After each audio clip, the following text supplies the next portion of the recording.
Atenção! Começa agora uma teleaula de Ciências do Ensino Fundamental. Você vai assistir a teleaula de número 51. Bons estudos!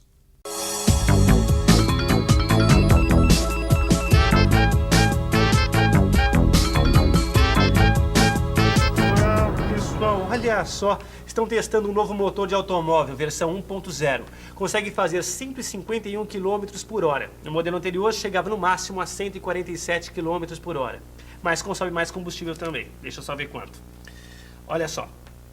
O novo motor fez com que o consumo de combustível aumentasse, passando de 11,24 para 9,86 km por litro na cidade e de 17,72 para 15,85 km por litro na estrada. Tem até uma tabela aqui para mostrar o desempenho do tal motor. Olha só. Partindo do repouso, o carro com a nova versão do motor levou 12 segundos para atingir a velocidade de 80 km por hora e 18 segundos e meio para atingir 100 km por hora. Que potência, hein? Meu caro telealuno, você conta até 18 e o carro já está a 100 km por hora. Bem, agora eu quero saber, na hora de brecar, será que melhoraram também o desempenho do breque? Qual será a distância necessária para o carro parar? Bem, é isso que nós vamos aprender na nossa teleaula de hoje. Se ligue.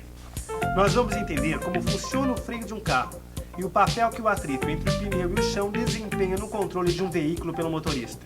Nós vamos ver também como a massa, a velocidade e o estado dos pneus influenciam na distância que o veículo percorre entre a freada e a parada total e conhecer melhor a lei fundamental dos movimentos.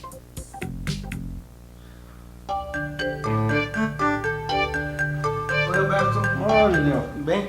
Tudo bom? Você acredita que o pneu do meu carro furou outra vez? De novo? Pois é. Ainda bem que eu estava perto da oficina, viu? Mas é a terceira vez esse mês, né, Alberto? Terceira e última, viu? Eu mandei trocar os dois pneus que estavam ruins e aproveitei para fazer uma checada geral. Primeiro, ele viu como estava o breque. Pisou no pedal. Daí levantou o carro para observar as rodas. Ali ficam as pastilhas do breque. Ele achou melhor trocar as pastilhas também. São essas pastilhas que reduzem a velocidade dos veículos pela ação dos freios. Quando o motorista pisa no freio, ele empurra o óleo do freio que fica dentro de um tubo ligado às pastilhas. Desse modo, as pastilhas são empurradas e pressionadas contra o disco, fixado nas rodas, e o carro para. Pois é, o rapaz me explicou direitinho, me mostrou até um esquema de como funciona o freio de um carro, do pedal até a roda. O Lineu, aí ele me convenceu mesmo, sabe? Eu resolvi trocar tudo para ter um carro mais seguro. Todo cuidado é pouco, né, Alberto? O trânsito está cada vez pior. Ô, Lineu, me conta uma coisa. Quanto é que um carro anda antes de parar quando breca 50 km por hora? Bom, Alberto, aí varia, né? Porque depende de várias coisas. Uma das coisas que depende é o carro. Porque assim, um carro médio, ele tem uma massa de mais ou menos uns 1.000 quilos. Então ele deve percorrer, antes de parar, uns 20 metros, mais ou menos. Ah, sei. E se for um ônibus? O ônibus, ele já é mais pesado. Acho que a massa dele varia entre uns 7.000 e 10.000 quilos. Então ele já deve percorrer uns 30 metros. E se o ônibus estiver a 100 km por hora? Bom, aí, a 100 km por hora, a distância percorrida entre o começo e o final da freada já vai ser uns 100 metros. Então todo cuidado é pouco na hora de dirigir, né? Pois é, a gente está observando o quê? Que a distância percorrida entre o começo e o final da freada depende de duas coisas, da massa e da velocidade. Então, quanto maior for a massa de um veículo, maior a distância percorrida entre o início e o fim de uma freada. Mas se eles estiverem na mesma velocidade. Olha só os testes de velocidade e de distância da freada do novo carro com motor versão 1.0. Quanto maior a velocidade, maior a distância que o veículo percorreu até conseguir parar. Eles queriam ter todas as informações antes de lançar o carro no ano que vem. Fizeram até essa tabela aqui para ver a distância da freada em diferentes velocidades. Bom, quando estava a 60 km por hora, o carro precisou de 6 metros para conseguir parar totalmente. Já a 80 km por hora, andou 29 metros antes de parar. E a 120 km por hora, só conseguiu parar depois de 67 metros percorridos. Quanto maior a velocidade, mais espaço se precisa para parar o veículo. Todo motorista deve prestar bastante atenção a este fato. Nós estamos aqui na rodovia Castelo Branco, que liga a cidade de São Paulo ao interior do estado. Por aqui passam diariamente cerca de 20 mil veículos. De 30% a 40% deles são caminhões transportando carga pesada. Nós vamos conversar com essas pessoas aqui que vivem na estrada, para saber se elas conhecem mesmo como acontece uma freada. Suponhamos que estivesse andando por essa rodovia a 80 km por hora, um caminhão carregado, uma moto e um ônibus. Se os três freassem ao mesmo tempo, qual deles demoraria mais tempo até o momento da parada? O caminhão, com certeza. E por quê? Porque o caminhão é mais pesado, ele tem mais massa. E qual deles demoraria menos tempo, desde o momento da freada até a parada completa? A moto, com certeza, porque ela tem menos massa. Obrigada. Considerando essas questões, vamos ouvir o que a Polícia Rodoviária recomenda aos motoristas. Numa estrada como essa, onde os veículos andam em alta velocidade, o essencial é manter distância. O motorista deve sempre se manter a uma distância em relação ao carro da frente. Assim, se for preciso brecar, ele terá espaço suficiente para uma freada. Por isso, dá para parar o carro antes de bater. Tá certo. A distância da freada depende da velocidade e da massa do veículo. Mas, ô Lineu, depende também dos pneus, não? Depende do contato do veículo com o chão.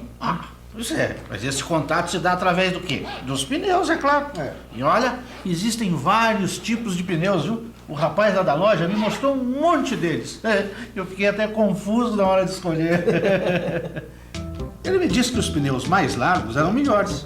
Quanto mais largos forem os pneus, maior é o contato com o chão e maior é a aderência do carro, evitando derrapagem nas curvas. E ele me mostrou também os pneus radiais, aqueles que têm uma malha de aço no meio das camadas de borracha. Os radiais são os mais usados hoje em dia. Essa malha de aço impede que o contato entre o pneu e o chão diminua durante a curva. Mas o importante mesmo é examinar sempre o estado dos pneus. E os meus, eu tenho que confessar, viu? Estavam lisinhos, igualzinho a minha careca. Um perigo, rapaz. Nós estamos aqui acompanhando uma blitz. Os policiais rodoviários checam os documentos, o cinto de segurança e as condições dos veículos também. Esse carro aqui já está parado no acostamento. Segundo os policiais, ele está sem condição de circular. Vamos dar uma olhadinha no estado dos pneus. Ele tá bem lisinho, né? Bem lisinho mesmo. Tá completamente careca. Deve ter pouquíssima aderência ao solo. Estão muito gastos. Senhor, por favor, esse carro aqui tá sem condições de circular, não é? Com os pneus nessas condições, o risco de acidente é muito grande. Pode derrapar. Se pegar pela frente, por exemplo, uma curva um pouco mais acentuada, ou se tiver que fazer uma freada mais rápida, acidente na certa. E por que é tão importante o estado dos pneus? Em situações de perigo, o motorista instintivamente tende a pisar o mais que pode nos freios.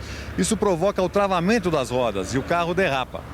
Com o travamento, a freada passa a depender exclusivamente do contato entre a roda e o chão para diminuir a velocidade do veículo. Agora, com o pneu nessas condições, sem nenhuma aderência, o risco de colisão aumenta muito, né?